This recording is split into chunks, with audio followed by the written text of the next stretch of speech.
2006, presidente do senhor ministro Ellen Grace, ausente cadamente o senhor ministro Ricardo Lewandowski. Procurador-Geral da República, doutor Antônio Fernando de Souza, apregoado os seguintes processos: ação cautelar, ação direta de inconstitucionalidade, agravos regimentais de reclamações, agravos regimentais de mandado de segurança, embargos de declarações, ações rescisórias, mandado de segurança e recursos extraordinários. Sem qualquer impugnação, fica a ata aprovada. Senhores ministros, tenho a satisfação de comunicar a presença neste plenário de alunos do curso de Direito do Centro Universitário de Patos de Minas, Minas Gerais, e também de oficiais do Corpo de Bombeiros Militar de diversos estados do Brasil. Sejam muito bem-vindos.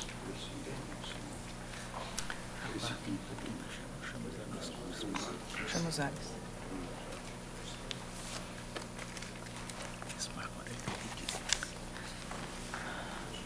Ministro César Peluso, Vossa Excelência é relator do habeas corpus 87.219, paciente Werner Riedl, e coator, o relator da extradição número 975. Neste caso, está impedido o ministro Marco Aurélio, que é o relator. Com a palavra, senhor? Com a palavra. Senhor presidente, habeas corpus impetrado por Werner Riedl, causa prévia com o ato do ministro relator da extradição 975. Aduzo impetrante paciente que a decretação da prisão preventiva para fins de extradição contra brasileiro naturalizado contrariaria as disposições legais no Estatuto Estrangeiro. Alega ainda que o pedido de extradição formalizado pelo governo austríaco não atende à letra do artigo 76 da mesma lei, que exige, na ausência de tratado específico, promessa de reciprocidade. Foi às 25 e 28 juntaram-se autos de informações prestadas pelo ministro relator. Se tenta ver os autos de informações de que o paciente teria sido adotado por brasileiro nato e que verbos a prova dessa adoção encontra-se atualmente no processo de extradição 975. Requer, por fim, a concessão de ordem para que a Corte declare a ilegalidade da prisão preventiva e o cancelamento do processo. O Ministério Público, pelo indeferimento da ordem, seu relatório. O voto de Vossa Excelência. Senhor presidente, a decisão que decretou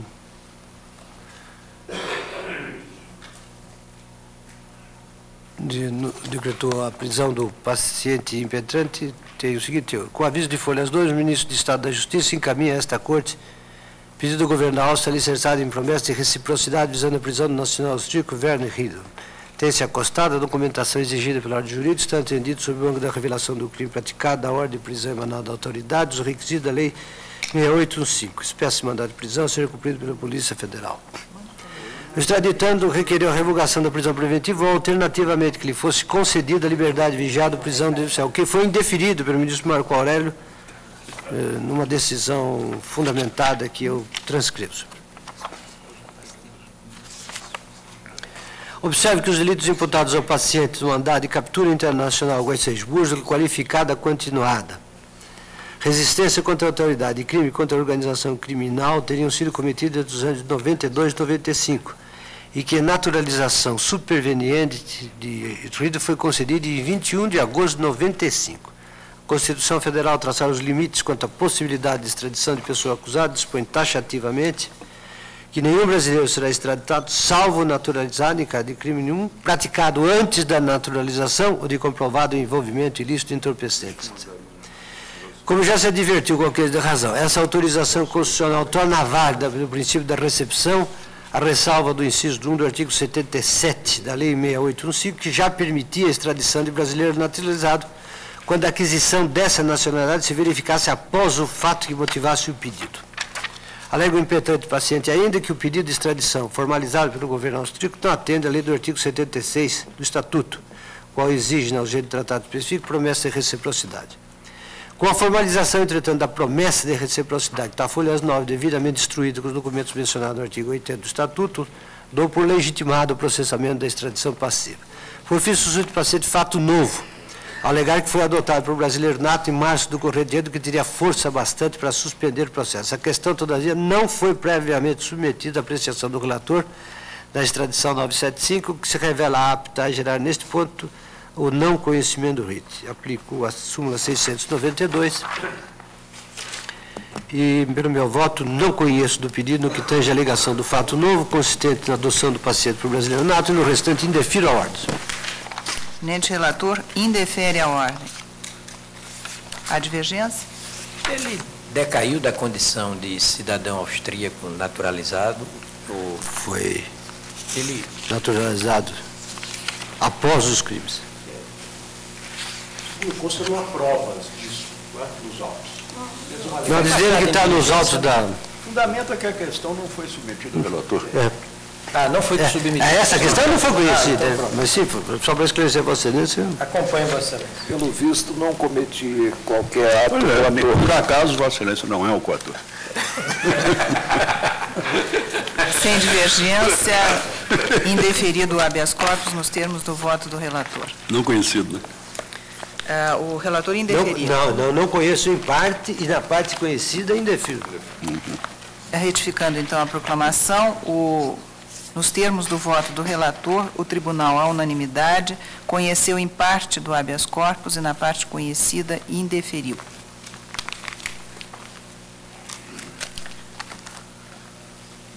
Chama a julgamento, sendo relator o ministro Carlos Brito, habeas corpus 455, paciente John Edward Allitt e coator o relator da extradição 966. Neste caso, o coator é o ministro Sepúlveda Pertença, que fica impedido.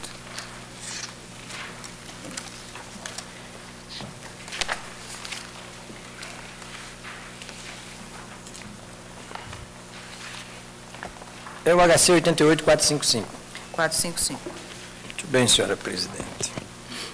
Habeas corpus impetrado em favor de John Edward Allitt, cidadão americano, que se encontra preso para fins extradicionais.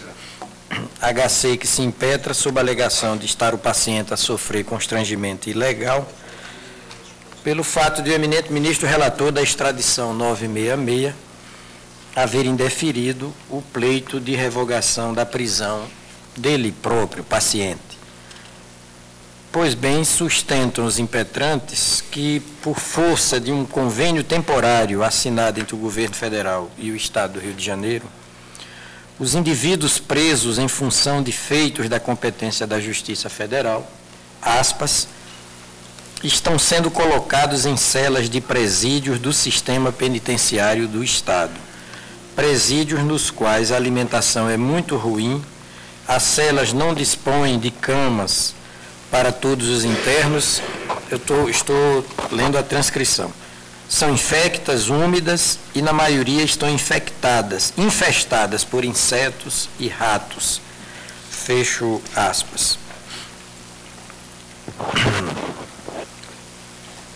Já em outra linha de argumentação, aduzem os impetrantes a inconstitucionalidade do artigo 84 da Lei 8.615, de 1980. Para tanto, afirmam que os mesmos fundamentos pelos quais foi considerado inconstitucional o parágrafo 1º do artigo 2º da Lei 8.072, de 90, inconstitucionalidade da vedação de progressão no regime prisional, justificam o reconhecimento da inconstitucionalidade ora apontada.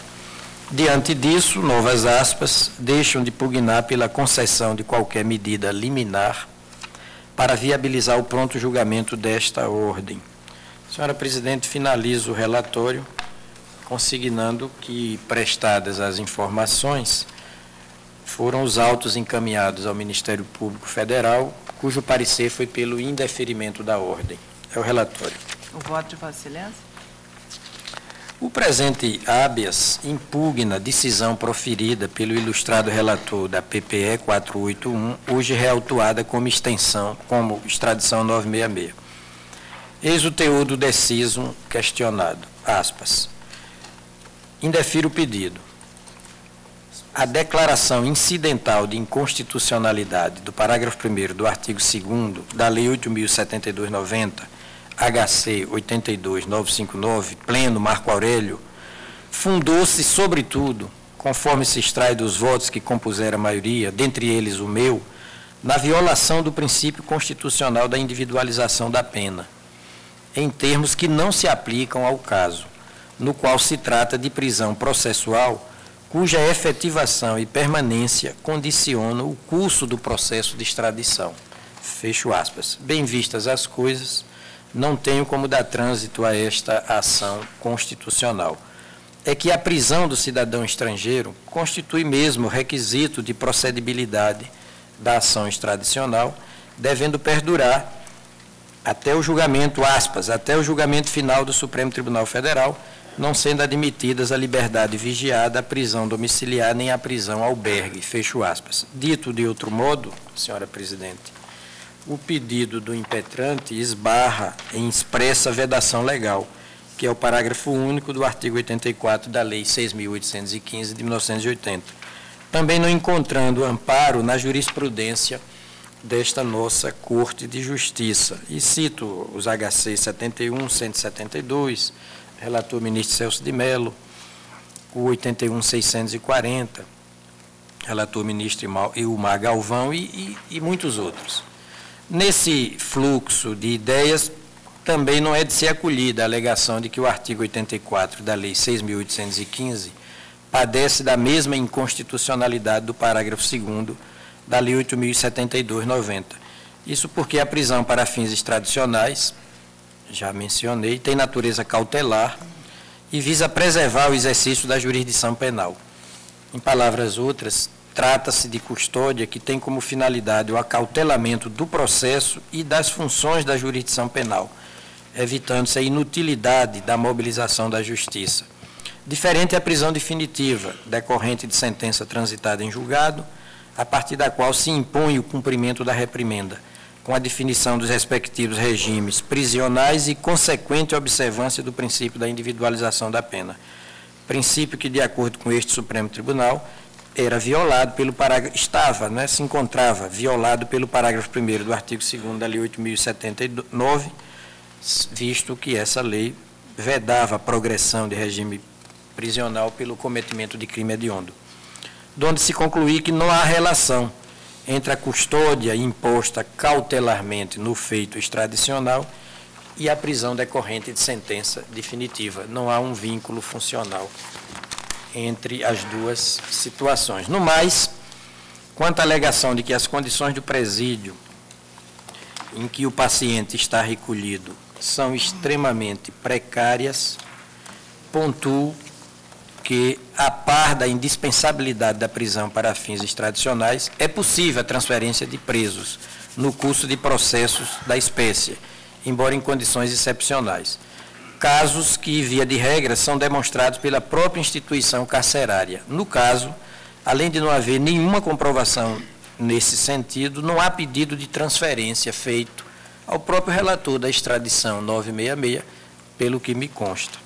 Tudo isso posto, e tendo em vista que a extradição 966 tem regular processamento nesta casa, nos termos das informações do ministro relator, eu conheço, em parte, da ordem de habeas corpus, porém, nessa parte, ainda indefiro. O relator conhece em parte e indefere na parte conhecida. Presidente, apenas um esclarecimento do relator. A primeira parte, ela foi submetida ao relator da extradição. A primeira foi. Tá bem. A segunda, não. Aí, Vossa Excelência, nessa segunda parte, não conhece da impetração. Não conheço da impetração na segunda parte, conheço da primeira, porém, para indeferir a ordem agora impetrada, agora julgada. Há divergência, senhores ministros? Por unanimidade, o tribunal, nos termos do voto do relator, conheceu em parte do pedido e na parte conhecida o indeferiu.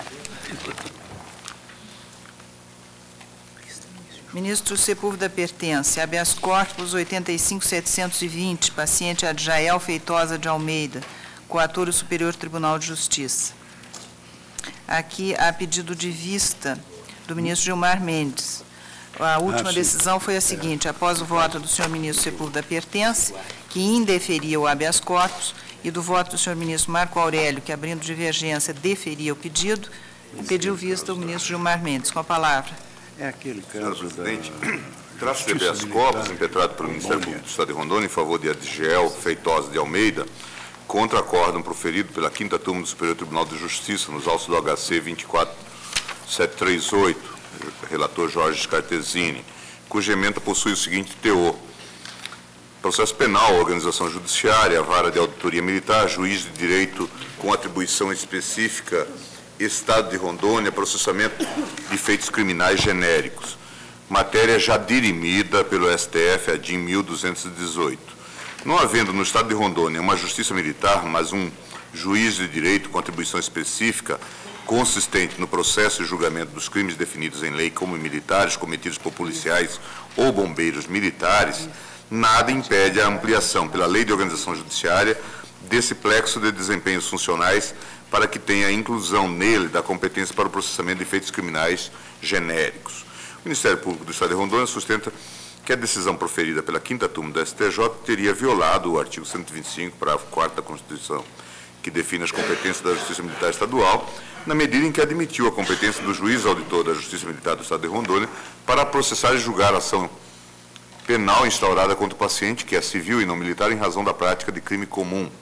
Afirma o impetrante que o Estado de Rondônia criou a Justiça Militar Estadual com jurisdição em todo o Estado, conforme disposto no artigo 2º, 3 da Lei Complementar 94/93, nos termos do artigo 125, parágrafo 3º da Constituição.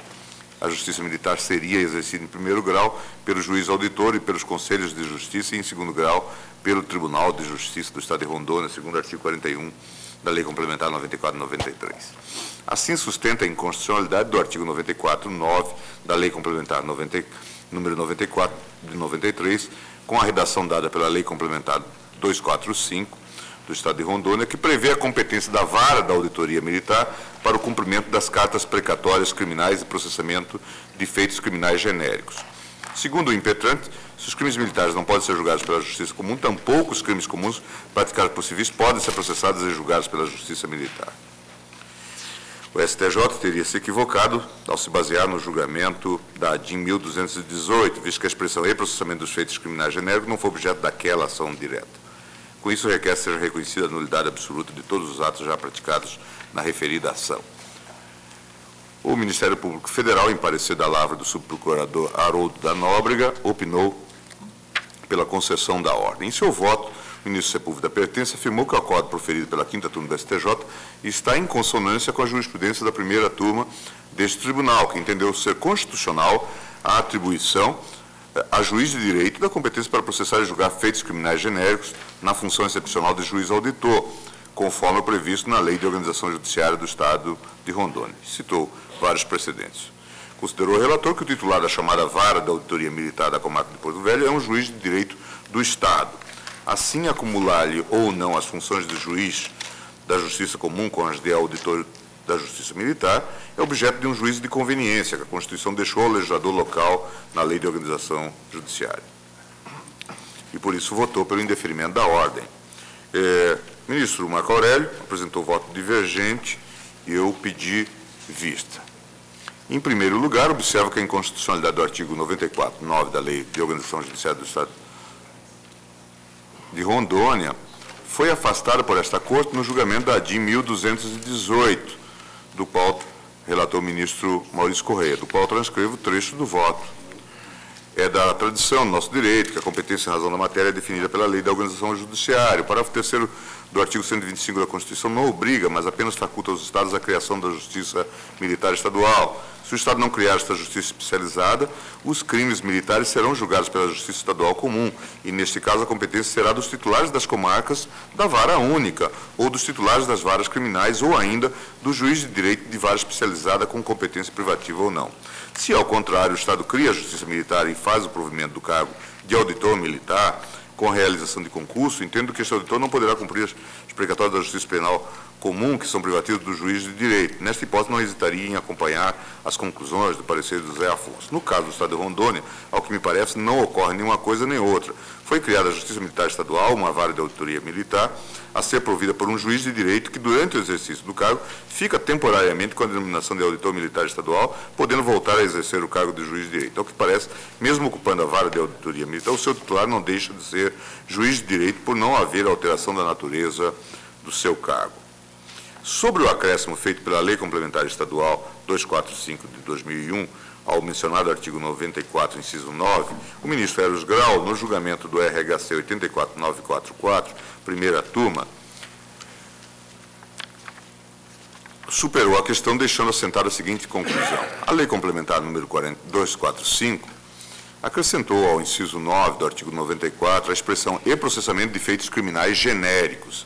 A circunstância de o julgamento da ADIM número 1218 ter ocorrido antes do acréscimo dessa competência não altera em nada a solução a ser dada ao caso sob exame.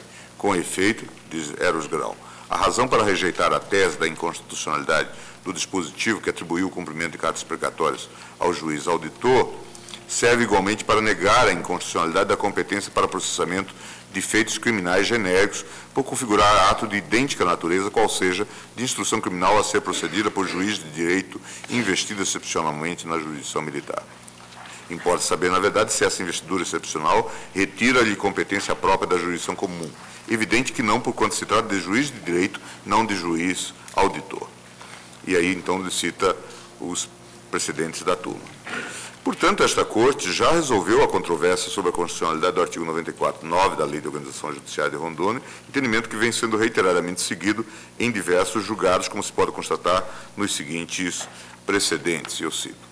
Evidente, portanto, nos termos da jurisprudência pacífica desta Corte, que a Lei de Organização Judiciária do Estado de Rondônia não ofende o artigo 125, parágrafo 4 da Constituição Federal, não contraria, privilegia a autonomia, não, ao contrário.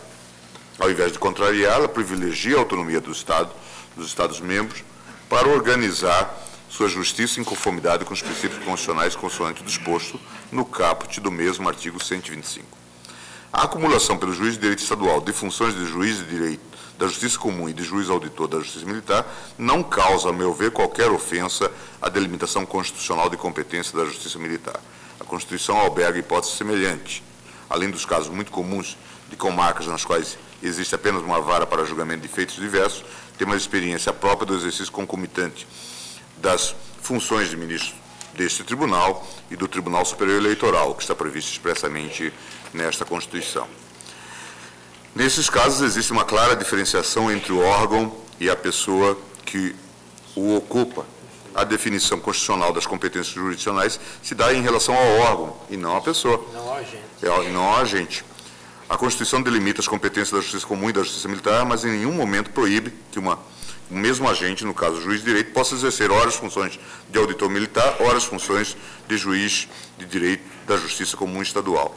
Isso é exatamente o que ocorre no âmbito dos Tribunais de Justiça dos Estados, que constituem instâncias de revisão tanto da Justiça Comum como da Justiça Militar Estadual. Em todos os casos, permanecem preservadas as competências da Justiça Militar fixadas na Constituição. A emenda constitucional número 45 de 2004, que modificou o parágrafo 4º e inseriu o parágrafo 5º do artigo 125, em nada alterou esse entendimento.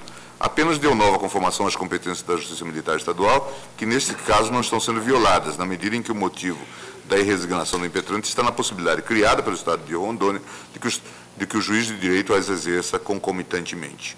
Ademais, a meu ver, trata-se de imperativo de racionalização da Justiça Estadual. A solução adotada pelo Estado de Rondônia evita o dispêndio de recursos estaduais, recursos financeiros estaduais, recursos financeiros e humanos, com uma justiça militar que, pela quantidade ínfima de processos, se tornaria invariavelmente ociosa, caso fosse exercida por juízes de direitos destinados unicamente para o julgamento de feitos militares. Nesses termos, pedindo vênia ao ministro Marco Aurélio, acompanho o voto do relator para denegar a ordem de habeas corpus. Ministro Ricardo Lewandowski. Senhor presidente, também denego a ordem, data vênia, porque também não vejo, inclusive, qualquer ofensa ao princípio do juiz natural. Não há se cogitar, no caso, de juízo de exceção, e como bem disse o ministro Gilmar Mendes, não se pode confundir o órgão com o agente. Indefiro, portanto. Ministro Eros Grau. Com a vênia do ministro Marco Aurélio, eu vou acompanhar o ministro relator, e referindo, inclusive, que já foi mencionado, o HC 84944, do qual fui relator. Ministro Joaquim. Também eu, exemplo do ministro relator, eu entendo que o titular da vara de auditoria de Porto Velho é um magistrado integrante da Justiça Comum de Rondônia, portanto, um juiz de direito. A Constituição Federal outorgou aos estados a faculdade de organizar e estruturar o judiciário local, através da Lei de Organização Judiciária. que a Lei de Organização Judiciária de Rondônia tenha optado, ao invés de estruturar uma justiça militar propriamente dita, por investir um dos juízes da capital nessa função, fazendo com que ele atue em situação de acumulação funcional, em nada ofende a Constituição Federal. Esse é o meu entendimento também. Com essas considerações, eu também denego a ordem. Ministro Carlos Brito. Eu também já havia feito, na primeira sentada, essa distinção entre as funções do órgão e as do agente. Vale dizer, a Justiça Militar de Rondônia, enquanto órgão, permanece sem nenhuma ambivalência funcional.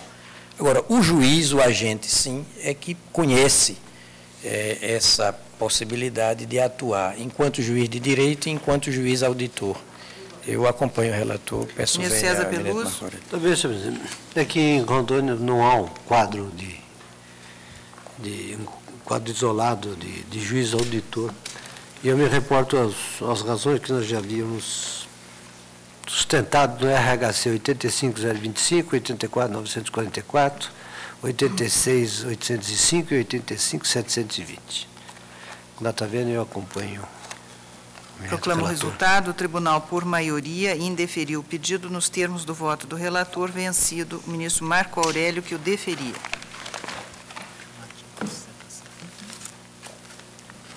Chama a julgamento a ação direta de inconstitucionalidade 3.378. Relator, ministro Carlos Brito. Requerente à Confederação Nacional da Indústria, requerido o presidente da República e o Congresso Nacional.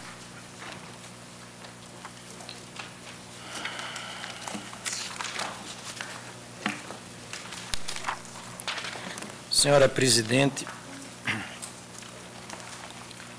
trata-se de ação direta de inconstitucionalidade proposta pela Confederação Nacional da Indústria em desfavor do artigo 36 e seus parágrafos 1º, 2º e 3º, todos da Lei Federal 9.985, de 18 de julho de 2000. Os dispositivos sob censura têm a seguinte redação. Aspas, artigo 36. Nos casos de licenciamento ambiental de empreendimentos de significativo impacto ambiental, assim considerado pelo órgão ambiental competente, com fundamento em estudo de impacto ambiental e respectivo relatório, o empreendedor é obrigado a apoiar a implantação e manutenção de unidade de conservação do Grupo de Proteção Integral, de acordo com o disposto neste artigo e no regulamento desta lei. Parágrafo 1º. O montante de recursos a ser destinado pelo empreendedor para esta finalidade não pode ser inferior a 0,5% dos custos totais previstos para a implantação do empreendimento, sendo o percentual fixado pelo órgão ambiental licenciador de acordo com o grau de impacto ambiental causado pelo empreendimento. Parágrafo 2º. Ao órgão ambiental licenciado compete definir as unidades de conservação a serem beneficiadas, considerando as propostas apresentadas no EIA-RIMA, né, e estudo de impacto ambiental, relatório de impacto ambiental, e ouvido o empreendedor, podendo inclusive ser contemplada a criação de novas unidades de conservação. Parágrafo 3º. Quando o empreendimento afetar unidade de conservação específica ou sua zona de amortecimento, o licenciamento a que se refere o caput deste artigo só poderá ser concedido mediante autorização do órgão responsável por sua administração. E a unidade afetada, mesmo que não pertencente ao grupo de proteção integral, deverá ser uma das beneficiárias da compensação definida neste artigo. Fecho aspas. Muito bem. A autora sustenta que o texto legal em causa viola os princípios a. da legalidade, b. da harmonia e independência dos poderes, c. da razoabilidade e proporcionalidade. Aduz que a indenização, sem prévia mensuração e comprovação do dano, pode acarretar enriquecimento ilícito da parte do Estado. Já em sede de informações, os requeridos defendem a validade constitucional do artigo 36 da Lei 9.985 do ano de 2000. Ponto de vista esse também esposado pelo digno advogado-geral da União.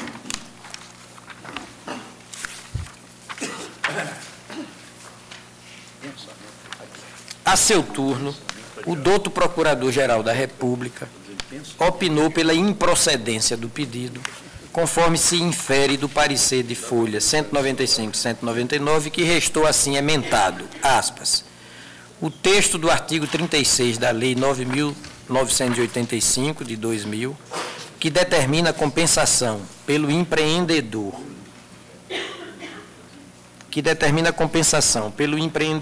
por empreendimentos de significativo impacto ambiental, com fundamento em estudo de impacto ambiental e respectivo relatório, não afronta o princípio da legalidade, da separação dos poderes, nem o da razoabilidade. Observância do princípio do poluidor-pagador. Observância do princípio do poluidor-pagador. Artigo 225, parágrafo 3º da Constituição. Inexistência de delegação legislativa a órgão do Poder Executivo. Parecer pela improcedência do pedido. Fecho aspas, é o relatório.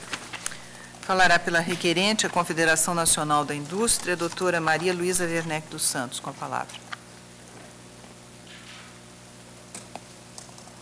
Excelentíssima senhora ministra-presidente, excelentíssimo senhor Procurador-Geral da República, excelentíssimos senhores ministros. O artigo 36 da Lei 9985 de 2000, que é a estadia em que é retirada a ordem jurídica, obriga o empreendedor a recolher uma soma de recursos que o regulamento chamou de compensação ambiental, cujo valor percentual delegou ao órgão ambiental o poder de arbitrar, sem estipular qualquer limite, quaisquer estándares ou parâmetros para balizar a sua ação.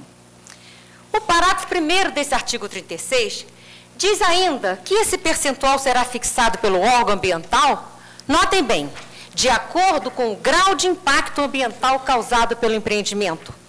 Mas, pasmem, senhores ministros, ele não poderá ser inferior a 0,5% dos custos totais previstos para o empreendimento. Atente-se, não toma por base o eventual impacto, mas sim os custos totais previstos para a implantação do empreendimento. Além disso, essa compensação ambiental é exigida nos licenciamentos que causem significativo impacto ambiental, cujo deferimento a lei condicionou a elaboração do estudo prévio de impacto ambiental, o conhecido EIA-RIMA. É notoriamente sabido que o licenciamento ambiental e os estudos de impactos ambientais exigidos pela lei são os instrumentos principais da Política Nacional de Meio Ambiente de prevenção e de monitoramento do dano ambiental, pois tem por objetivo mensurar, mitigar e prevenir os danos que eventualmente poderão ser causados pela implantação do empreendimento. Aliás, a própria presidência, o MMA, a PGR, reconhecem que essa é a função do EIA-RIMA ao dizer, aspas, o que a lei pretendeu foi justamente, reconhecendo o potencial dano dessas atividades, determinar o conhecimento aprofundado do ambiente e dos potenciais impactos ocasionados por esses empreendimentos e atividades, a fim de possibilitar as adequadas medidas de mitigação e controle e, obviamente, no limite, considerar a inviabilidade do empreendimento. Assim, em consonância com a função preventiva do EIA-RIMA, reconhecida expressamente pela presidência, PGR e MMA, o empreendedor, de acordo com as medidas propostas no EIA-RIMA, mitigadoras ou eliminadoras do impacto que poderia causar, arcará com os custos dessa prevenção na medida em que adotará as providências, investimentos em tecnologias, máquinas e equipamentos de proteção ambiental que visam a, insista-se, reduzir ou mitigar o impacto ambiental, pois, do contrário, não lhe será deferida a licença ambiental, como diz expressamente o artigo 3º da Resolução CONAMA 237. No entanto, aprecie-se o paradoxo criado por esse artigo 36. ele exige no licenciamento das atividades que presumivelmente possam causar significativo impacto ambiental, que o empreendedor, a despeito de apresentar o EIA-RIMA, em que se demonstram quais as medidas que eliminarão ou mitigarão ao máximo os impactos que o empreendimento possa causar e que costumam exigir vultosos investimentos, ainda assim, redundantemente, se vê obrigado ainda a pagar grandes somas de recursos por conta de outros eventuais futuros impactos que possam vir a ocorrer. Sim, pois, se para os possíveis impactos identificados no EIA-RIMA, sobretudo os significativos, o empreendedor deve propor e executar as medidas ali obrigatoriamente indicadas, sob pena de praticar o crime tipificado no parágrafo 3º do artigo 54 da Lei 9.605, cabe indagar. Por que danos, então, se devem os valores exigidos do empreendedor a título de compensação ambiental?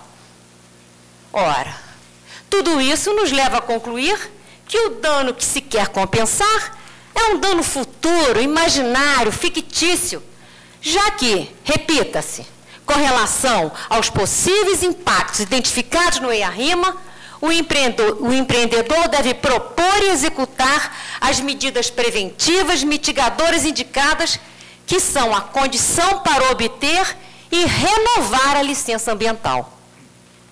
É importante lembrar que o objetivo primordial do EIA-RIMA, como ensina a melhor doutrina capitaneada por José Afonso da Silva, é justamente conciliar esses dois relevantíssimos princípios da nossa Constituição, que é o desenvolvimento econômico, elevada categoria de princípio fundamental da ordem constitucional brasileira, no artigo 3º, inciso 2, e a preservação do meio ambiente, ambos de vital importância para a vida da população.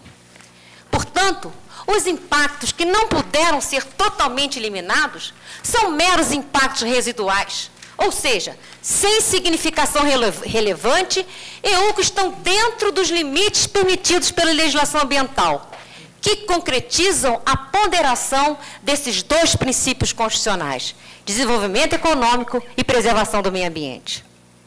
Senhores ministros, há, com efeito, atividades que, por não terem alternativas locacionais, causam impactos negativos não mitigáveis, como as hidrelétricas, as atividades de exploração de petróleo, de gás e exploração de recursos minerais. Pois bem, para essas hipóteses, de acordo com a jurisprudência já pacificada nessa Corte Suprema, já há previsão constitucional de imposição pecuniária devida pelo explorador dessas atividades, destinada à indenização dos impactos causados, tal como disposto no artigo 20, parágrafo 1º da Carta Federal, que a lei regulamentadora chamou de compensação financeira. Em decisão tomada no RE 228.800-5, do relator ministro Pertence, e no RE 253.906, relatora ministra Ellen Grace, ficou assente que ela tem natureza de indenização pela perda dos recursos naturais situados em seus territórios, pelos problemas que gera, como a remoção da cobertura vegetal do solo, da poluição, inundação de extensas áreas, comprometimento de paisagem, etc. Portanto, fácil constatar que há uma dupla imposição financeira sobre o que seria, afinal, o mesmo fato gerador. Aliás, existem incontáveis obrigações relativas à preservação do meio ambiente, todas elas exigidas cumulativamente do empreendedor, como, por exemplo, a obrigação de elaborar EIA-RIMA e adotar todas as contramedidas que se destinam a prevenir o impacto ambiental, a obrigação de pagar a taxa de licenciamento ambiental, a obrigação de pagar a taxa de controle e fiscalização ambiental, cujo fato gerador é o mesmo do licenciamento ambiental e é objeto da nossa ADI 2422. A obrigação de pagar a compensação financeira do artigo 20, parágrafo 1º, a obrigação de pagar pelo uso da água. E ainda, na hipótese de causar dano ao meio ambiente, a obrigação de responder objetiva e integralmente pelo dano causado. A compensação ambiental do artigo 36 é irrazoável e extremamente onerosa, pois, como dito, toma por base os custos totais previstos para a implantação do empreendimento, que não tem nenhuma correlação lógica, nem representa medida com o impacto que se quer compensar. E o que é pior, mesmo que não resulte em nenhum impacto significativo, se a atividade consta da lista da Resolução 0186 do CONAMA, para as quais se exige a rima, o empreendedor terá que pagar o valor mínimo de 0,5%, o que vem a ser nada menos que um fomento público às avessas, uma incoerência em um país como o nosso, tão carente de grandes empreendimentos que gerem riquezas e empregos. A propósito, a Fiesp informa que há vários casos em São Paulo em que, apesar de o Departamento de Avaliação de Impacto Ambiental não identificar impactos significativos residuais, mesmo assim, a Câmara de Compensação Ambiental determinou que se procedesse à cobrança mínima. Portanto, na verdade, se paga, e previamente, um impacto imaginário, que nem se sabe se vai ocorrer, e tampouco se a tecnologia de amanhã poderá dar conta satisfatoriamente. Ora, tal esdrúxula situação configura enriquecimento ilícito do Estado, pois arrecada sem causa. Outra questão tormentosa é quanto à natureza jurídica da compensação ambiental. Para o MMA e a Consultoria Geral da República, ela tem caráter indenizatório. A AGU, por sua vez, entende ter o caráter eminentemente protetivo e secundariamente indenizatório. O IBP, Instituto Brasileiro de Petróleo, que ingressou no feito como amicus curiae, entende tratar-se de uma imposição tributária.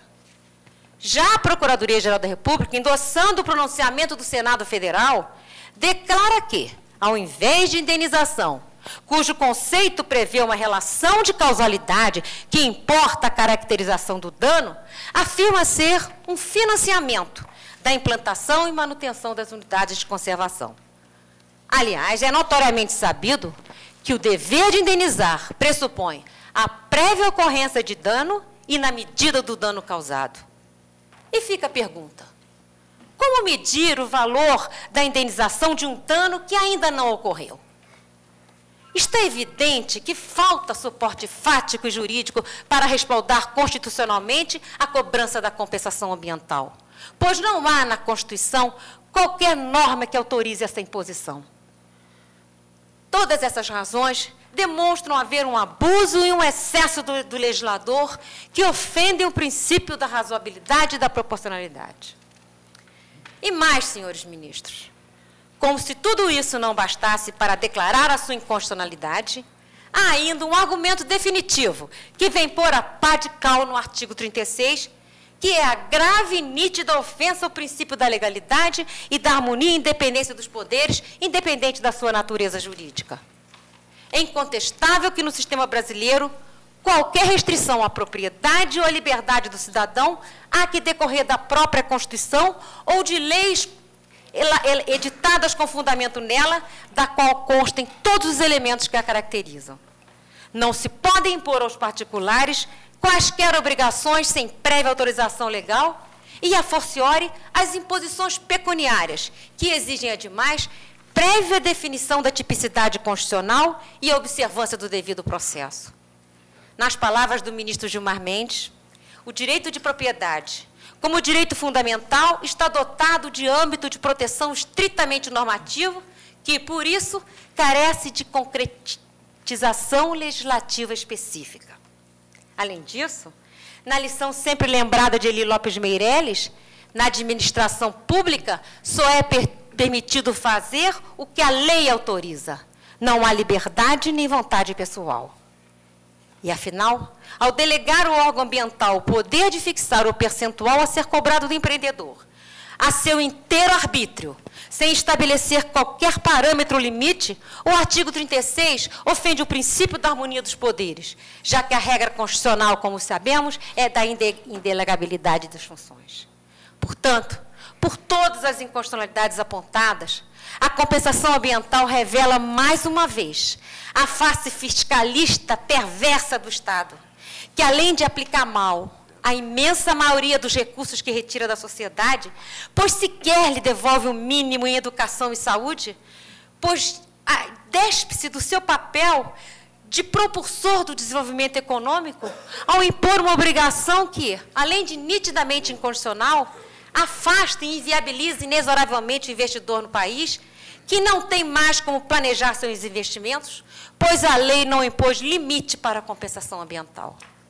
Por fim, quanto a liminar que se pleiteia, importa lembrar, como vem decidindo essa Corte, que, apesar do tempo decorrido, diante da relevância das questões de mérito discutidas nos autos, a plausibilidade jurídica e razões de conveniência para a preservação da ordem jurídica que justificam a concessão da liminar. A DIN 165, de Minas Gerais, relator ministro Celso Mello, e a DIN 2427, relator ministro Nelson Jobim. Por essas razões, senhores ministros, é que a Confederação Nacional da Indústria, considerando os altos interesses nacionais a cargo do setor que representa, que estão sendo gravemente afetados com mais essa imposição financeira do Estado, é que requer a Vossas Excelências seja declarada a inconstitucionalidade do irrazoável e absurdo artigo 36, em relação ao qual não se encontrou paradigma nas legislações estrangeiras, e que seja concedida a liminar requerida. Agradeço a Vossa Excelência. Pelo Amicus Curiae, Instituto Brasileiro de Petróleo e Gás, com a palavra o doutor Torquato Jardim.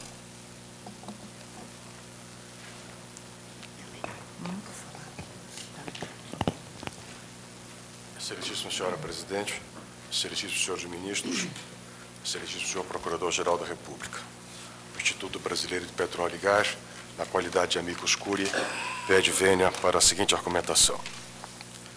A norma em disputa prevê a obrigação de qualquer empreendedor, de qualquer investidor, de, seja qual for o resultado da sua ação, pagar algo não inferior a 0,5% sobre o total do investimento.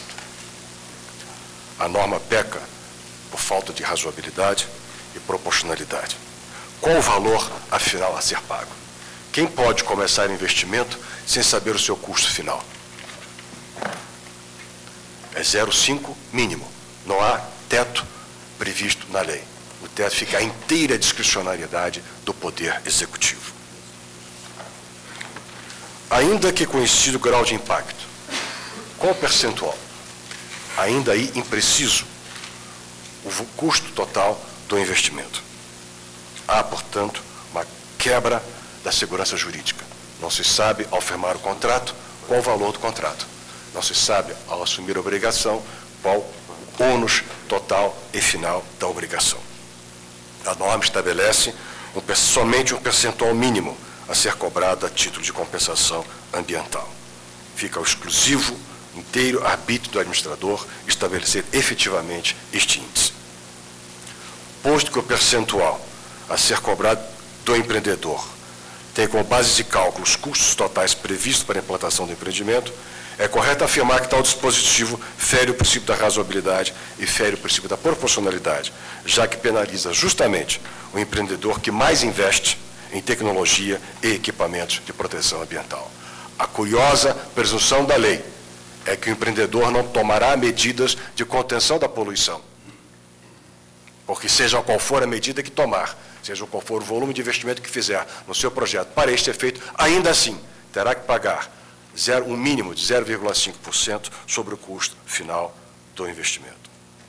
Como funciona o sistema de licenciamento ambiental? E esta premissa é importante para a discussão do tema. Há, primeiro, um prévio licenciamento. O empreendedor não abre a atividade em cimento, em siderurgia, em petróleo, em gás, em rodovia, em hidrelétrica, para depois buscar autorização. Não. Há uma licença prévia. Essa licença prévia é antecedida do estudo de impacto ambiental, do qual resulta o relatório de impacto ambiental.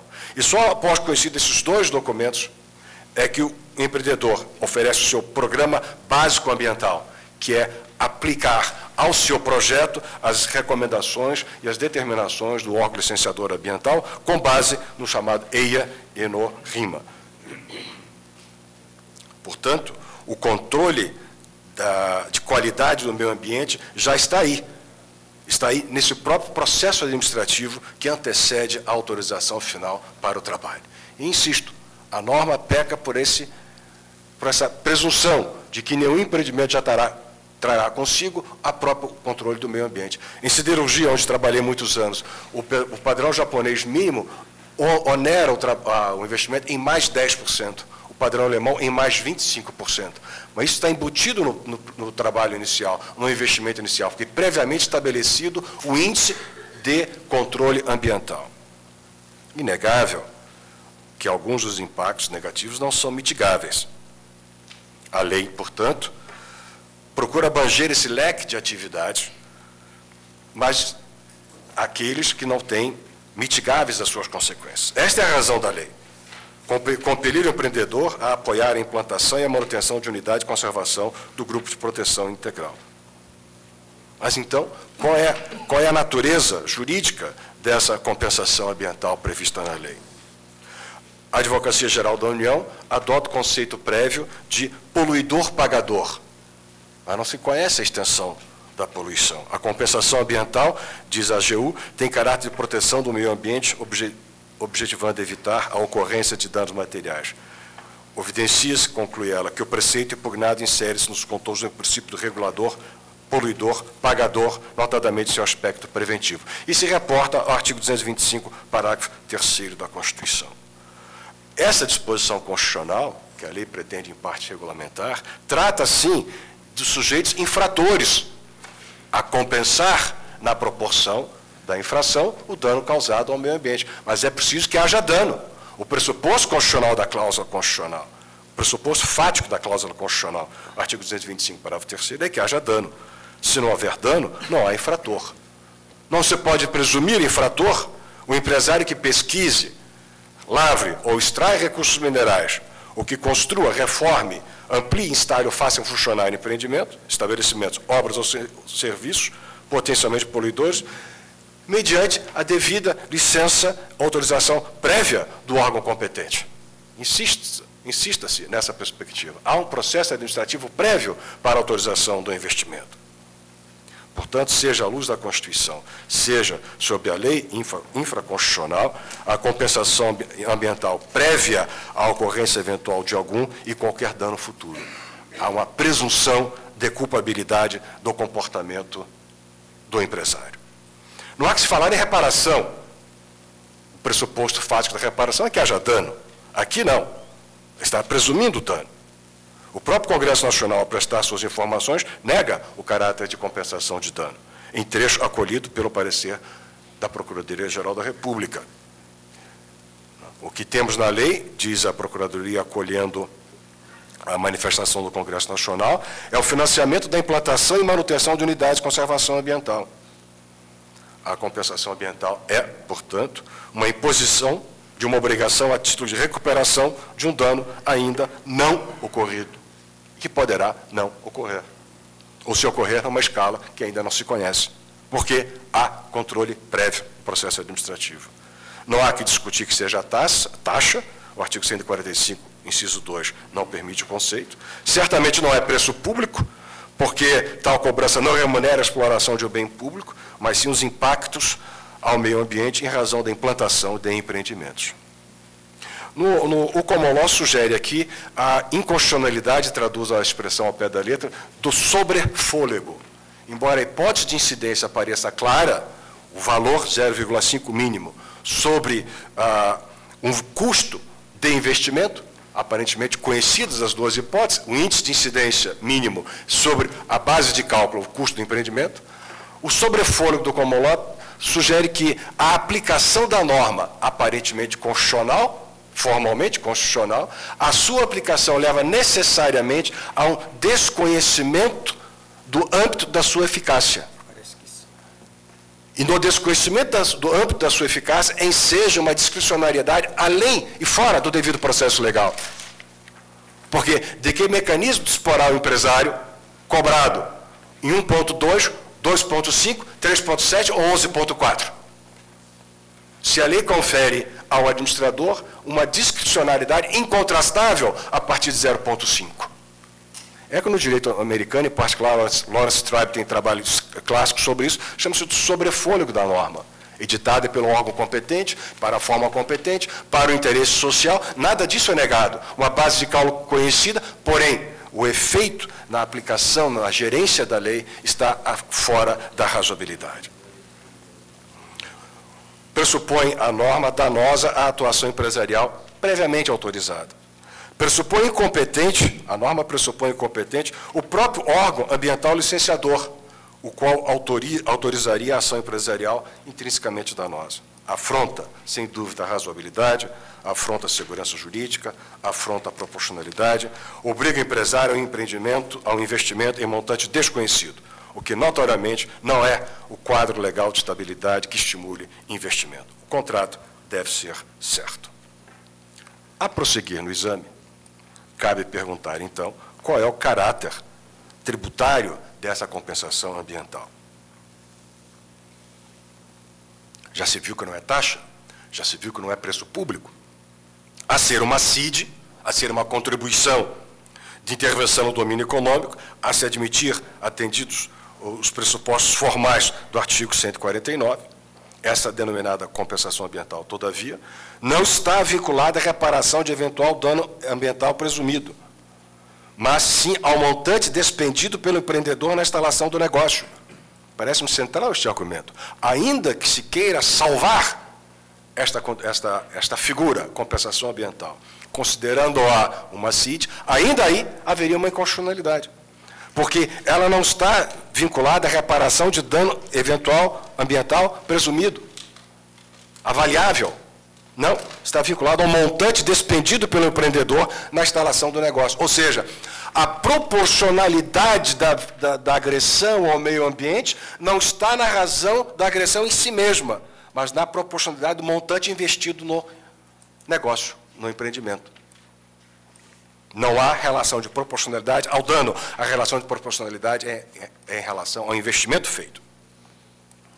A ser uma CID, há uma inconstitucionalidade formal, que é a ausência de lei complementar, nos termos do artigo 146, 3A da linha A da Constituição. A ser uma CID, há uma inconstitucionalidade da mensuração da cobrança, a metodologia da cobrança.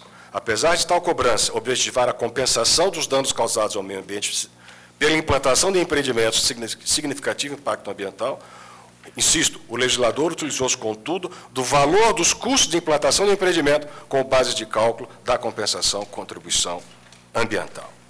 Não há vínculo entre os elementos formadores da hipótese de incidência, entre eles e a base de cálculo. A ser uma CID, há uma ofensa ao princípio da razoabilidade. A previsão de base de cálculo não tem qualquer relação direta com o dano objetivo da intervenção. A ser uma CID, a ofensa à segurança jurídica, porquanto não se conhece a extensão do ônus e da obrigação.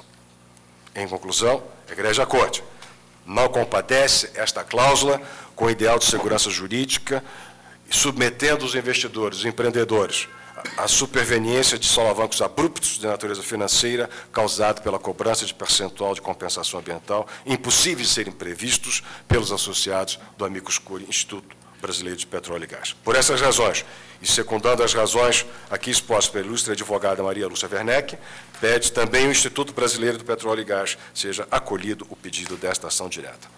Obrigado à Corte. Agradeço a Vossa Excelência. A palavra com o Procurador-Geral da República. Senhores ministros, já tive a oportunidade, o Procurador-Geral já teve a oportunidade de, em manifestação escrita, responder e apontar os equívocos dos autores e do Amicus Curiae. Entretanto, uso da palavra para chamar a atenção, em função das sustentações, a alguns aspectos. Primeiro, a hipótese que se levanta da tribuna de que a norma questionada poderia aplicar-se diante de situações em que não houvesse dano ambiental, ou pelo menos ou dano mínimo. Na verdade, a norma só se aplica nos casos de empreendimentos de significativo impacto ambiental. Essa é a primeira ressalva que a norma faz, já, evidentemente, afastando aquelas hipóteses em que não há a presença do significativo impacto ambiental. E essa norma existe na esteira do que a Constituição prevê, no artigo 225, que é a garantia de todos ao meio ambiente ecologicamente equilibrado, considerado bem comum do uso do povo e essencial à sadia qualidade de vida. E esta mesma norma impõe ao poder público e à coletividade o dever de defendê-lo. O primeiro aspecto é esse, quer dizer, a norma se aplica aos casos de significativo impacto ambiental.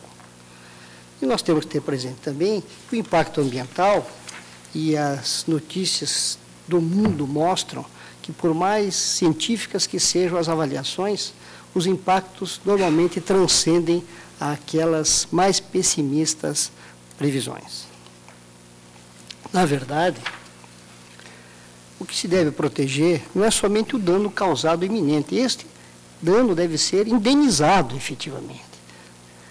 O poder público tem que estar atento também para a presença do risco de dano ecológico, que todo empreendimento significativo, que provoca significativo impacto, pode causar, não apenas no momento da sua instalação, mas no desenvolvimento da atividade. Nem se afirme também que essa previsão onera a atividade econômica, porque a própria Constituição estabelece como princípio que deve ser observado na atividade econômica, artigo 170, inciso 6º, a defesa do meio ambiente. O empreendedor tem que ter nas suas avaliações presente também essa obrigação constitucional, de tal sorte que não está havendo nenhuma surpresa também ao empreendedor. E a figura, e o princípio do poluidor-pagador, que inspira também essa compensação, tem, na verdade, duas óticas de alcance. Uma é de impedir a ocorrência de danos ou minorá-los. A outra, evidentemente, é da sua reparação. A reparação se resolve pela indenização, mas a prevenção à ocorrência de danos se verifica pela adoção de medidas que impedem a sua ocorrência, mas também pelo incentivo e fomento a atividades de proteção, de garantia do meio ambiental, ecologicamente equilibrado, com medidas de proteção, com criação de áreas de preservação e etc., que aqueles que exploram atividade potencialmente ofensiva ou que exercem atividades que podem causar impacto devem suportar. Daí porque o Ministério Público, ratificando a sua manifestação escrita, espera que esse Supremo Tribunal Federal julgue improcedente a ação. Retorna a palavra ao eminente relator.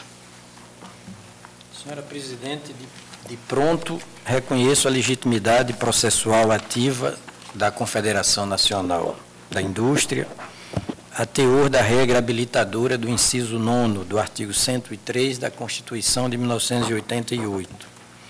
Como também entendo satisfeito o requisito da pertinência temática, ante a clara identidade dos fins institucionais da entidade autora e o conteúdo das normas impugnadas. Ultrapassada essa questão preambular, começo por anotar que a Constituição Federal tem o meio ambiente em elevadíssima conta. Dele trata, inicialmente, no inciso 73 do artigo 5º, para habilitar o cidadão a propor ação popular que vise a anulação de ato a ele, meio ambiente, lesivo. Já no inciso 6º do artigo 23, a Carta Republicana novamente revela o seu especial apreço pelo tema, ao estatuir que é competência comum da União, dos Estados, do Distrito Federal e dos municípios, proteger o meio ambiente e combater a poluição em qualquer de suas formas. E proteger aqui, eu me permito fazer um destaque, colocar uma ênfase na matéria. Proteger aqui é tanto reparar um dano já ocorrido, como prevenir um dano iminente ou passível de acontecer. O desvelo com o meio ambiente foi tanto que a Magna Lei Federal dele também cuidou autonomamente no capítulo 6º do título 8º. Aliás, eu posso até agregar ao voto escrito a observação de que antes mesmo de a Magna Carta Federal tratar da matéria em capítulo próprio, no título da ordem social, o fez no âmbito do Ministério Público, colocando a defesa do meio ambiente como objeto, um dos específicos objetos da ação civil pública. Mas nesse capítulo de número 6 do título 8º, a Constituição tratou do meio ambiente, assim, de modo centrado, para dizer que ele, meio ambiente, ecologicamente equilibrado, é direito de todos, erigindo ainda a condição de bem de uso comum do povo e, enfaticamente, essencial à sadia qualidade de vida. Além disso, impôs ao poder público e à coletividade o dever de defender e preservar o meio ambiente para as presentes e futuras gerações. E arrolou atividades, competências materiais do poder público em caráter que eu tenho como meramente exemplificativo, jamais taxativo, jamais exaustivo. O que se contém ali no artigo 225, parágrafo 1º do 225, para assegurar a efetividade desse direito incumbe ao poder público, eu tenho esse rol de cometimentos estatais como de caráter mínimo, cometimentos de que o Estado não pode deixar de se desincumbir jamais, sem significar, portanto, uma barreira intransponível ao legislador comum para impor ao poder público novas atividades, novas competências materiais, nessa perspectiva da proteção e preservação do meio ambiente, tanto para as presentes quanto para as futuras gerações. De sua parte, aliás, eu vou além. Além disso, a nossa Carta Federal impôs, fez do meio ambiente um dos princípios da própria ordem econômica. Vale dizer, a mesma Constituição que consagra a liberdade de iniciativa como fundamento da República e como base de toda a ordem econômica, impõe o exercício dessa liberdade de iniciativa, o pleno respeito, integral respeito ao meio ambiente, de logo erigido como princípio de toda a ordem econômica. De sua parte, inspirado nessa decidida opção política da Constituição de 1988, o legislador ordinário federal aprovou a Lei 9.985 do ano de 2000. Diploma legal que, ao instituir o Sistema Nacional de Unidades de Conservação da Natureza, criou, no seu artigo 36, uma forma de compensação por empreendimentos, como muito bem lembrou o Procurador-Geral da República, literalmente, de empreendimentos de significativo impacto ambiental, assim detectado tanto pelo EIA quanto pelo RIMA. Mais ainda, a sobredita compensação é de ser arbitrada pelo órgão ambiental licenciador e não deverá ser inferior a 0,5% dos custos totais da implantação do empreendimento. Criando a lei aqui, a meu sentir, uma imposição que se traduz num compartilhamento de despesas, numa partilha de custos entre o poder público e a iniciativa privada, a partir desses estudos prévios, de caráter eminentemente técnico. Nesse rumo de ideias, penso que, ao contrário do sustentado na inicial, a precitada compensação ambiental ou precitado compartilhamento de despesas não ofende o princípio da legalidade, uma vez que foi a própria Lei 9.985, né, que instituiu esse tipo de imposição, instituiu esse tipo de obrigação compartilhada. De igual forma, não diviso nenhuma agressão ao artigo 2º da Magna Carta Federal, dado que o Poder Legislativo não delegou ao Poder Executivo a tarefa de criar obrigações e deveres aos administrados. Com efeito, à luz do artigo 36 da lei em causa, vê-se que todos os empreendimentos de relevante impacto ambiental estão sujeitos à compensação. E já que se falou em Petrobras aqui, suas subsidiárias, eu lembraria o parágrafo 3º do artigo, o parágrafo 2º do artigo 225 da Constituição, que diz assim: aquele que explorar recursos minerais fica obrigado a recuperar o meio ambiente degradado, de acordo com solução técnica exigida pelo órgão público competente na forma da lei.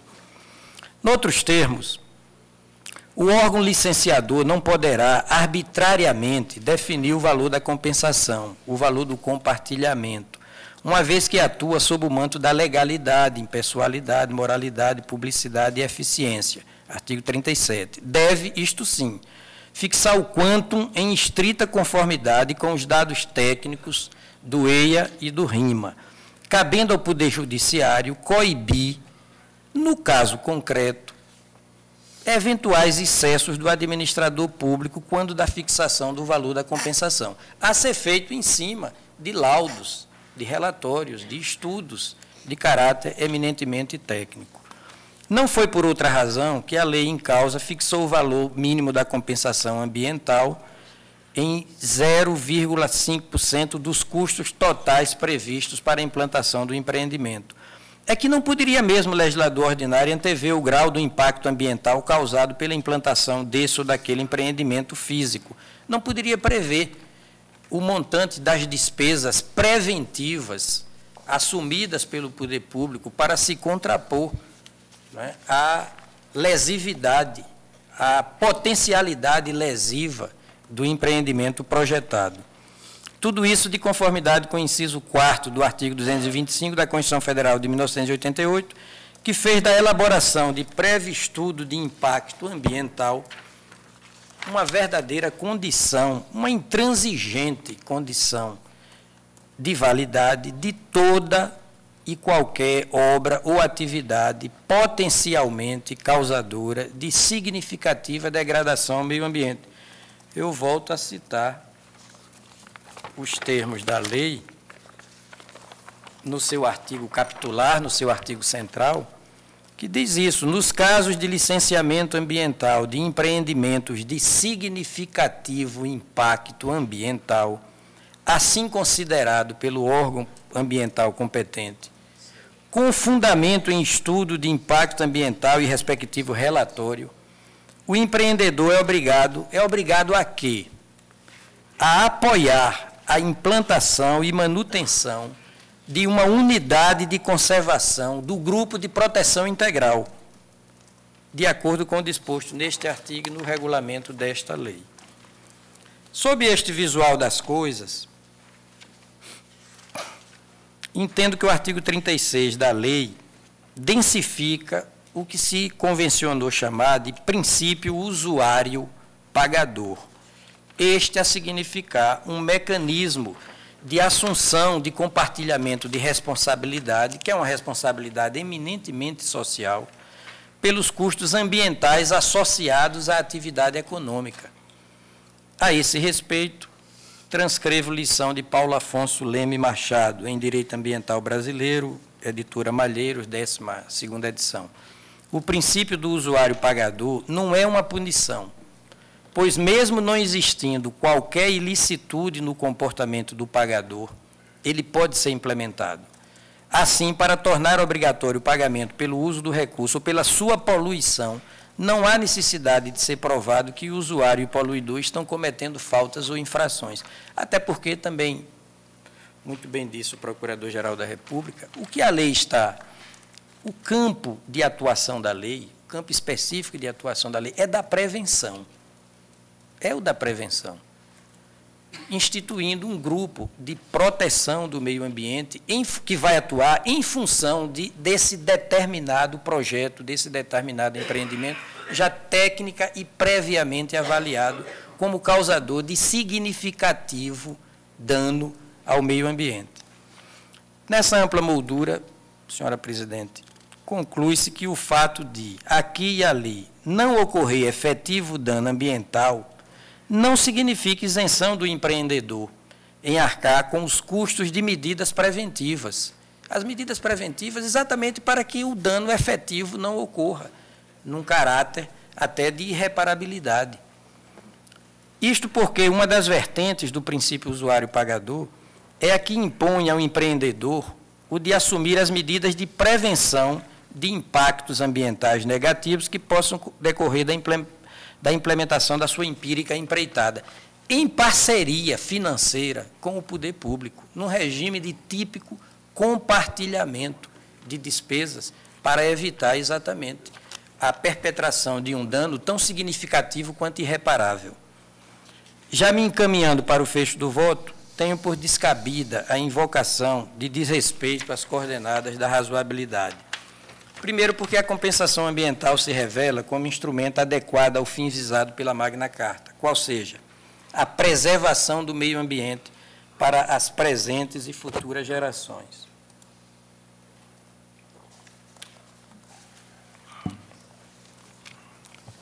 Segundo, porque não há outro meio eficaz para atingir essa finalidade constitucional, senão impondo ao empreendedor o dever de arcar, ao menos em parte, com os custos de prevenção, controle e, se for o caso, reparação dos impactos negativos ao meio ambiente.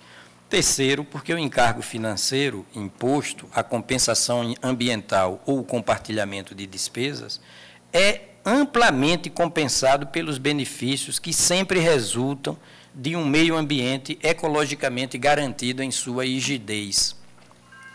Às vezes, é mais fácil a natureza compreender que faz parte do homem do que o homem compreender que faz parte da natureza. Com estes fundamentos, senhora presidente, senhores ministros, senhor procurador-geral da República, senhores advogados, voto pela improcedência do pedido de declaração de inconstitucionalidade do artigo 36 da Lei Federal 9.985 de 2000. É como voto. Presidente. Pois não. Se os colegas que votam antes de mim permitirem, eu antecipo o pedido de vista. Após o voto do relator, que julgou improcedente a ação, pediu vista ao ministro Marco Aurélio, aguardam os demais.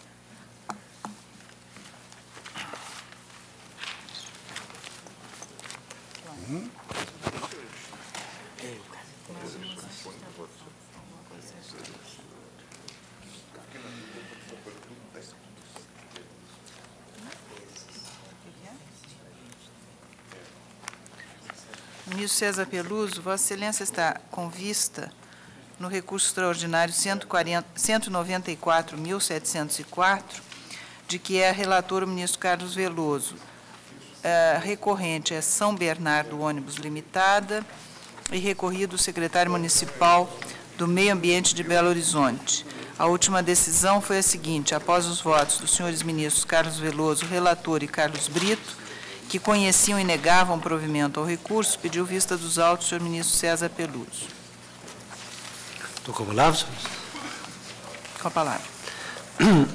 Senhor presidente, trata-se de recurso extraordinário contra acordo do Tribunal de Justiça do Estado de Minas Gerais, que, intertanto, delegando o pedido de mandado de segurança contra a aplicação de multas, considerou recebidos pela vigente Constituição a Lei 4.253 de 85 e o Decreto 5.893 de 88 do município de Belo Horizonte, que punem com aquela sanção a emissão de fumaça acima de certo padrão pelos veículos automotores no perímetro urbano.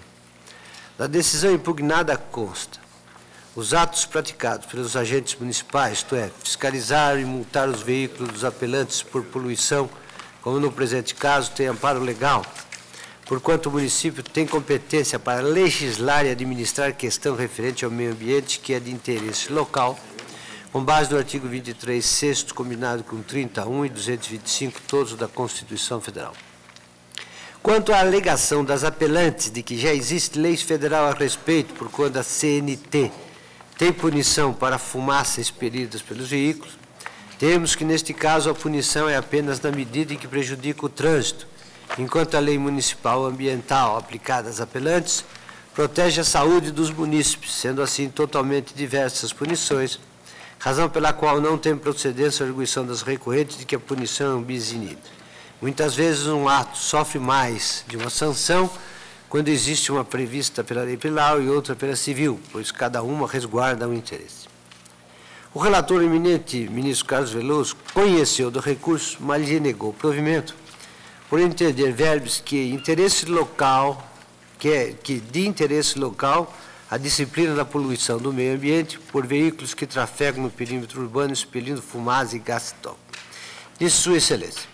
Ora, se é da competência comum da União dos Estados, do Distrito Federal e dos municípios, competência material, administrativa, competência de atividades concretas, proteger o meio ambiente e combater a poluição em qualquer de suas formas, artigo 23, sexto, e se a atividade administrativa desenvolve-se sub lege, administrar é executar de ofício a lei, é forçoso concluir que ao município cabe legislar em termos de proteção do meio ambiente e combate à poluição, no que diz respeito ao interesse local ou ao seu peculiar interesse. Artigo 31 e 2. Quem quer os fins deve dar os meios. Pedi vista dos autos para menor exame. Concordo com as premissas adotadas pelo ministro relator. Primeiro, o município tem competência para proteger o meio ambiente e combater a poluição em qualquer de suas formas, 23.6. Segundo, as competências para legislar sobre assuntos de interesse local e para suplementar a legislação federal e estadual no que couber, 32, abrange matéria relativa ao meio ambiente. Não encontro, porém, no caso, competência do município para, sob pretexto de legislar em matéria de interesse local, tipificar infração e cominar multa. A emissão de gases e resíduos sólidos pelos veículos automotores que trafegam no município, sobretudo no perímetro urbano, atinge, é certo, o interesse desse ente federativo, mas sem nenhuma particularidade que, conferindo-lhe proeminência local, justificaria desatar competência legiferante para reger o assunto, mediante tipificação de ilícito administrativo e imposição de multa. É que tal disciplina normativa pressupõe e envolve, desde logo, regulamentação de especificações técnicas sobre modelo e regulagem de motores, composição de combustíveis, definição de catalisadores, etc., enquanto aspectos próprios do objeto das normas de trânsito, ou seja, das normas de circulação de veículo de competência privativa da União. É ao propósito significativo que de alguns dos autos de fiscalização, no caso, constava registro da rotação máxima do chamado contagiros do motor, como se vê as folhas 364 e 365. E, a meu ver, com devido respeito, não é preciso muito esforço para vê-lo. A prescrição de sanções por emissão de fumaça acima de determinados níveis, medidos por escalas técnicas e normas da ABNT, implica ipso facto interdição normativa das condutas cuja prática tem por resultado a emissão proibida e, portanto, obrigatoriedade jurídica da adoção de especificações e regulagens de componentes dos veículos, das quais se ocupam regras gerais de trânsito já estabelecidas pela União. Ora, a consequência é a impossibilidade nomológica de estatuição de sanções por ente federativo que não detém competência para impor a observância das condutas instrumentais necessárias à realização da atividade lícita de circulação de veículo.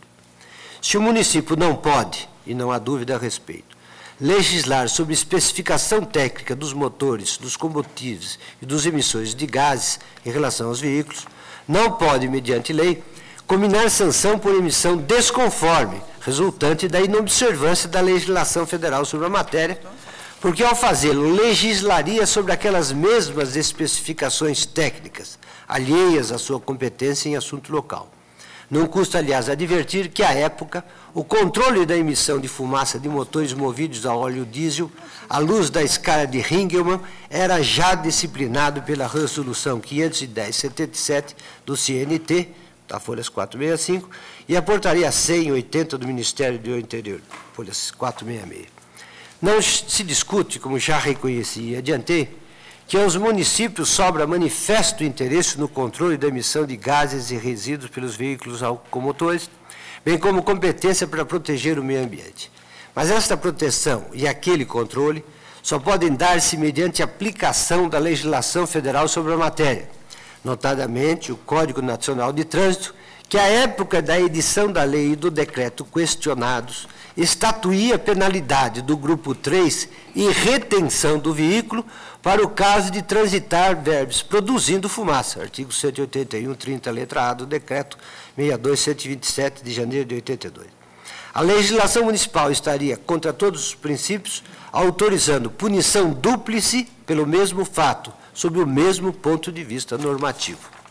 O município poderia ter aplicado sanção prevista na legislação federal, exercendo o poder polícia que lhe é inerente, como em hipótese análoga proclamou a Corte no julgamento do RE 246461, relator o ministro Eros Graus, que diz: o artigo 100, não sei se acho necessário ler, mas em todo caso, se for preciso, depois eu leio. Não pode, portanto, o município tipificar ilícito de trânsito combinando-lhe sanção. É, ademais, o que advém sobre outro ângulo do discernimento claro das distintas competências distribuídas pela Constituição da República, perante a qual, se é da competência comum da União, dos Estados, do Distrito Federal e dos municípios, proteger o meio ambiente e combater a poluição em qualquer de suas formas, artigo 23º, o que constitui evidente atribuição de competência material, como se diz, para ações materiais ou de execução, só compete à União, aos Estados e ao Distrito Federal, verbos, legislar concorrentemente sobre, verbos, proteção do meio ambiente e controle de poluição, 24º. A competência legislativa do município, essa adscreve-se, verbos, a assuntos de interesse local, e quanto aos de interesse dito transcendente, onde não predomina o do município, suplementar no que caiba a legislação federal e estadual, artigo 32. E em matéria de tutela do meio ambiente, sobre os aspectos técnicos a que, para evitar poluição, deve atender os veículos em circulação por todo o território do país, não há objeto normativo por suplementar, nem assunto em que sobreleve interesse local dos municípios, senão interesse nacional predominante, que por bons e óbvios motivos lhes foge a competência legislativa autônoma. A tutela do meio ambiente é tema cuja importância transcende no mundo atual as próprias fronteiras nacionais, porque repercute na qualidade de vida humana do planeta. Nesses termos, eu peço vênia ao eminente relator para conhecer do recurso e dar-lhe provimento para conceder a segurança. Ministro Eros Grau, como vota Vossa Excelência? Eu vou pedir vênia também aos que votaram. O relator não está mais. Não. Veloso. Era o Veloso, mas vou pedir vênia ao ministro Carlos Brito, que o acompanhou, e vou acompanhar a divergência do ministro Peloso. Peloso, só para avivar minha memória, senhora presidente, me antecipando um pouco.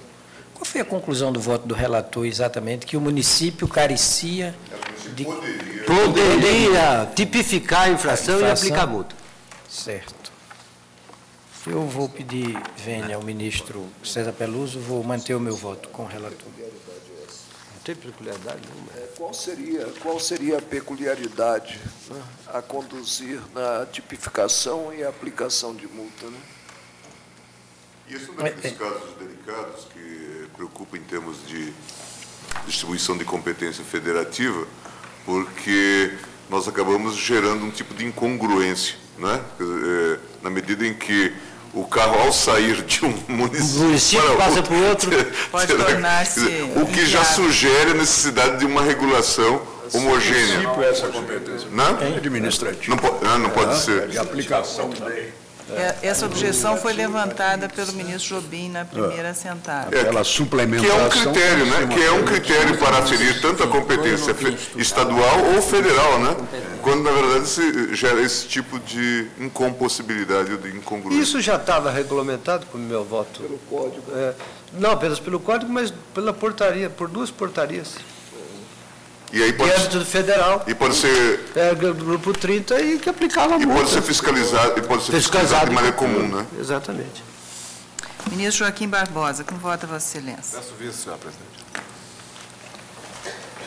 Após o voto do ministro César Peluso, que conhecia e dava provimento ao recurso, no que, acompanhado pelo ministro Eros Grau, pediu vista ao ministro Joaquim Barbosa, aguardam os demais.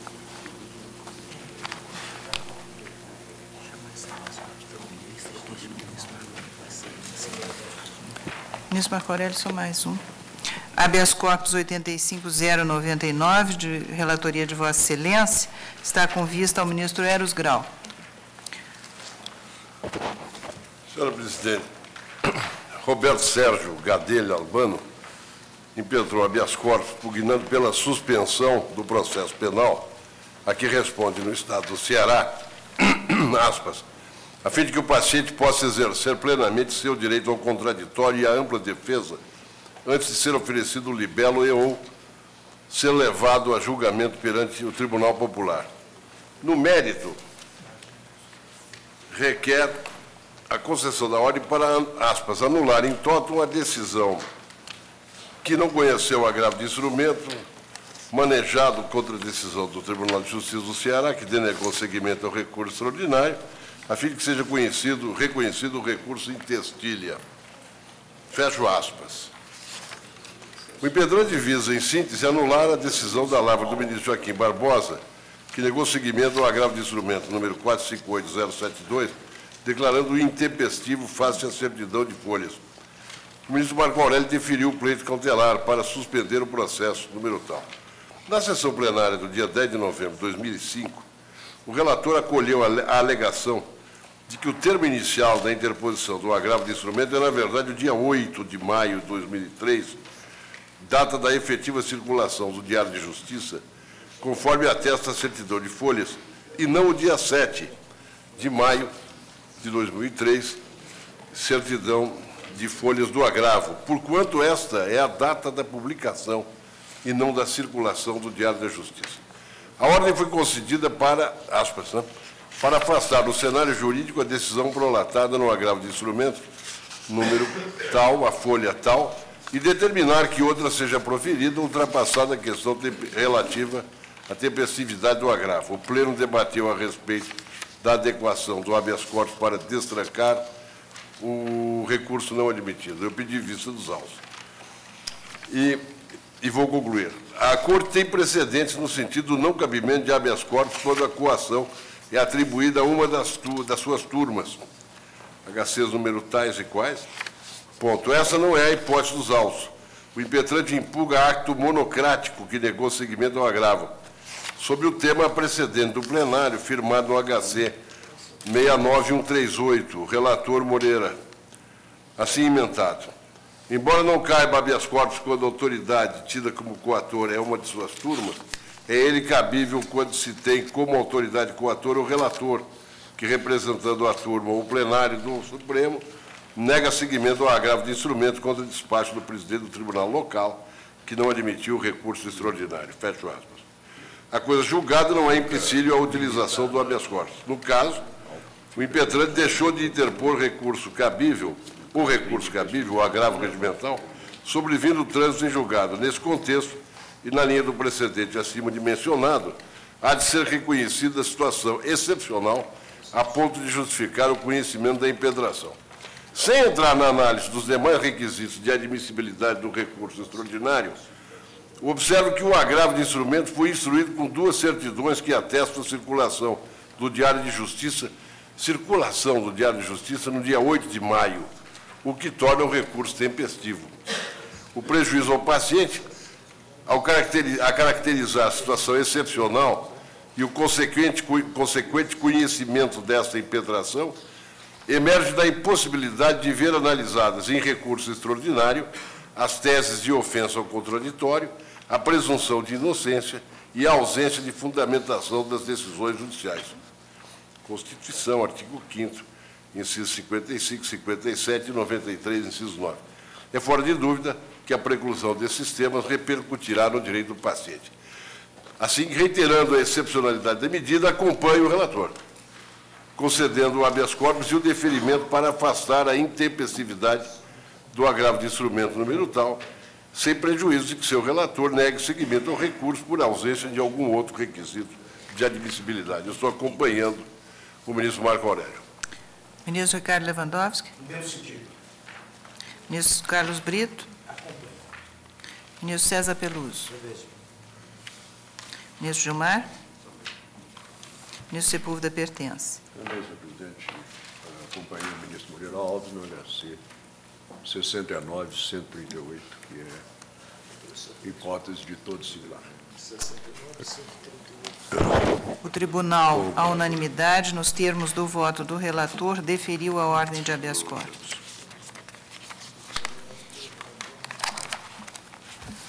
Senhores ministros, faremos um intervalo de 20 minutos. Está suspensa a sessão.